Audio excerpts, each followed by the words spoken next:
അല്ലാഹുവിന്റെ പ്രവാചകൻ അവിടെന്ന് പറഞ്ഞു കൊടുത്തു, കിടന്നുറങ്ങുന്നതിന് മുമ്പ് നീ ഒരു ഹജ്ജ് ഉംറയും ചെയ്തിട്ട് വേണം കിടന്നുറങ്ങാൻ. ആയിഷാ ബീബി റളിയല്ലാഹു തആല അൻഹ അല്ലാഹുവിന്റെ പ്രവാചകന്റെ മുഖത്ത് നോക്കുകയാണ്.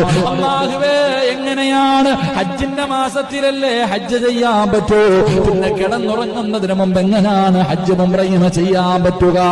എന്റെ പ്രിയപ്പെട്ടവരെ, നമുക്ക് കിട്ടുന്ന ഏറ്റവും വലിയ ഭാഗ്യമാണ് നമ്മൾ പാഴാക്കി കളയുന്നത്. റസൂലുള്ളാഹി തങ്ങൾ പറഞ്ഞു കൊടുത്തു, ആയിഷ സുബ്ഹാനല്ലാഹ് അൽഹംദുലില്ലാഹ് അല്ലാഹു അക്ബർ. കിടന്നുറങ്ങുന്നതിന് മുമ്പ് ഏതെങ്കിലും ഒരു മനുഷ്യനീ ദിക്ർ 33 പ്രാവശ്യം വെച്ച് പറഞ്ഞാൽ, ഏതെങ്കിലും ഒരു മനുഷ്യനീ ദിക്റുകൾ പറഞ്ഞിട്ട് കിടന്ന അവന് ഹജ്ജ് ഉംറയും ചെയ്ത പ്രതിഫലമുണ്ടെന്ന് ആദരവായ പ്രവാചകൻ നബി മുഹമ്മദ് മുസ്തഫ